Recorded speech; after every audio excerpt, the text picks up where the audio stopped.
ओम नमः शिवाय। नमस्कार दोस्तों, स्वागत है आप सभी का आपके अपने यूट्यूब चैनल खुशहाल ज़िंदगी में। दोस्तों, चैत्र मास आरंभ हो चुका है और चैत्र मास चैत्र नवरात्रि के लिए मुख्य रूप से जाना जाता है।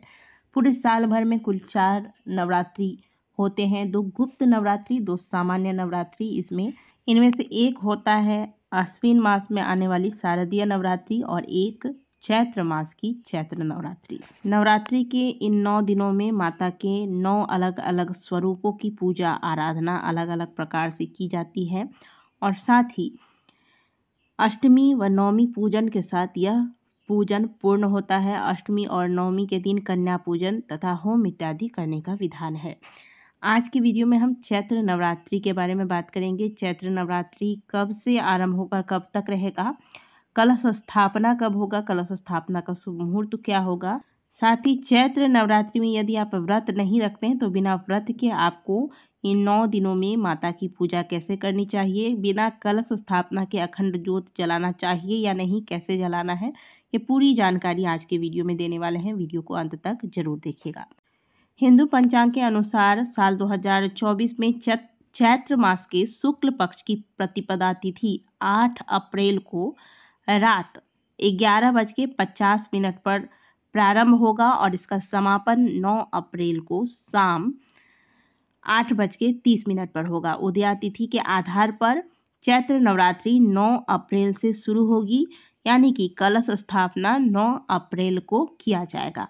तो साल 2024 में चैत्र नवरात्रि 9 अप्रैल से 17 अप्रैल तक होगा। कलश स्थापना के लिए 9 अप्रैल को जो शुभ मुहूर्त होगा वह होगा सुबह 6:11 से सुबह 10:23 तक। इसी बीच में आपको कलश स्थापना कर लेना है। वही अगर बात करें अभिजीत मुहूर्त की तो 9 अप्रैल को अभिजीत मुहूर्त जो है वह दोपहर 12:03 से लेकर 12:54 तक रहेगा। अभिजीत मुहूर्त में किसी भी तरह से कोई भी शुभ कार्य किया जा सकता है। तो यदि आप पहला जो हमने आपको कलश स्थापना का मुहूर्त बताया है इसमें कलश स्थापना नहीं कर पाते हैं तो अभिजीत मुहूर्त जो बताया गया है इसके अंतर्गत भी आप कलश स्थापना कर सकते हैं। कई लोग ऐसे होते हैं जो शारदीय नवरात्रि में व्रत करते हैं और चैत्र नवरात्रि का व्रत नहीं करते हैं, लेकिन जो सही विधि है माता के भक्तों को, अगर आप शारदीय नवरात्रि में व्रत करते हैं, पाठ करते हैं, तो आपको चैत्र नवरात्रि में भी व्रत व पाठ करना चाहिए। यदि आप व्रत नहीं भी रख सकते हैं तो भी दुर्गा सप्तशती का पाठ आपको अवश्य करना चाहिए। अब बिना व्रत के पाठ कैसे करें, अखंड ज्योत कैसे जलाएं। देखिए, नवरात्रि का जो व्रत होता है उसमें हम फलाहार लेते हैं या फिर एक समय मीठा भोजन करते हैं। यदि आप व्रत नहीं रख सकते हैं तो आप सेंधा नमक का प्रयोग करते हुए शुद्ध सात्विक भोजन करें और इसके साथ ही आप चैत्र नवरात्रि पर चाहे तो अखंड ज्योत, अगर आप जलाना चाहें तो अखंड ज्योत जला दें घर में। माता की चौकी पर जो आपने लाल कपड़े वगैरह बिछाए इसे अच्छे से धोकर, आपको इसे बदलने की भी आवश्यकता नहीं है कि आप नया ही लेकर आए। साल में एक बार आप शारदीय नवरात्रि में अगर नए वस्त्र माता को की चौकी पर बिछाते हैं तो आप शारदीय नवरात्रि में इसे भी पुनः से धोकर प्रयोग कर सकते हैं। तो लाल वस्त्र बिछा के इस पर माता की फ़ोटो स्थापित करें, माता को चुनरी चढ़ाएं, पुष्प की माला वगैरह अर्पित करें और माता के समक्ष अखंड ज्योत, अगर आप जलाना चाहें तो अखंड ज्योत, नहीं तो प्रतिदिन जितना देर आप पाठ करते हैं उतना देर माता के समक्ष आप घी का दीपक लगा कर रखिए। और पाठ की जो विधि होती है जिस प्रकार से आप करते हैं उसी प्रकार से पहले दिन पहला अध्याय, दूसरे दिन दूसरा, तीसरा अध्याय, इस प्रकार से आपको पाठ करना चाहिए। माता के 9 दिनों में अलग अलग माता के 9 स्वरूपों की पूजा होती है। पहले दिन माँ को गाय के घी का भोग लगाएं, दूसरे दिन शक्कर का भोग लगाएं। यानी कि जिस प्रकार से आप शारदीय नवरात्रि में 9 दिनों तक माता को अलग अलग स्वरूप की पूजा करते हुए अलग अलग भोग अर्पित करते हैं, पुष्प अर्पित करते हैं, इस प्रकार से ही आपको पूजा करनी है। बस केवल आप व्रत के स्थान पर व्रत नहीं कर सकते हैं तो व्रत छोड़कर आप शुद्ध सात्विक भोजन लेकिन पाठ अवश्य करें। यदि आप शारदीय नवरात्रि में पाठ करते हैं तो इसमें भी आपको करना चाहिए।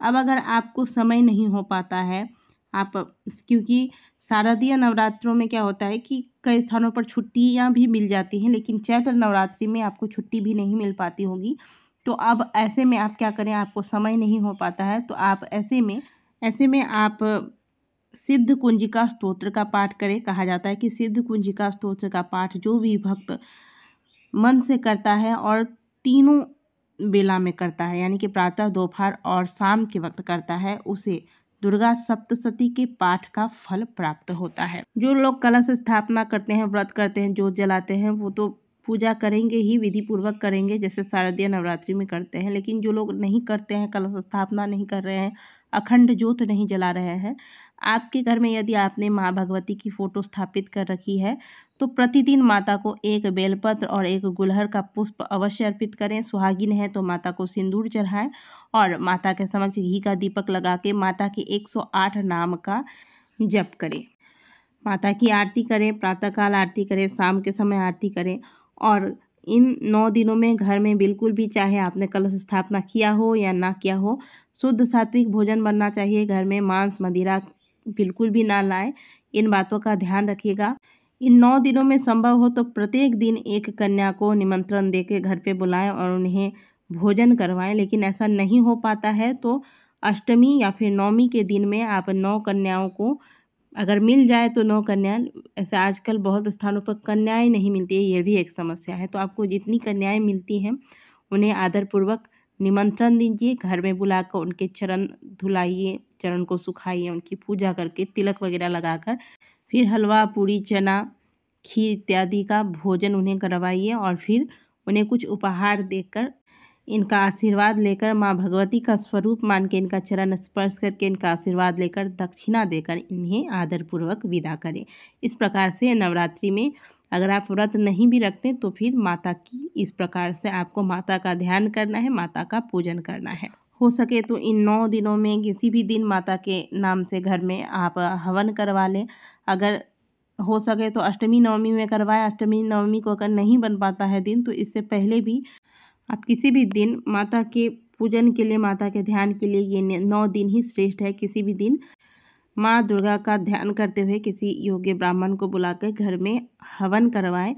जो अष्टमी नवमी का हवन होता है वो मुख्य रूप से उनके लिए होता है जिन्होंने संकल्प लिया होता है या फिर जो पाठ करते हैं, तो 7 दिनों में पाठ पूर्ण हो जाता है। अष्टमी को हवन और नवमी को कन्या पूजन करते हैं। लेकिन यदि आपने संकल्प नहीं लिया, केवल आप नवरात्रि में माता की पूजा कर रहे हैं, ध्यान कर रहे हैं, तो आप 9 दिनों में किसी भी दिन हवन करवा सकते हैं। तो दोस्तों, चैत्र नवरात्रि आरंभ होने वाले हैं। चैत्र नवरात्रि की तैयारियों में लग जाइए आप।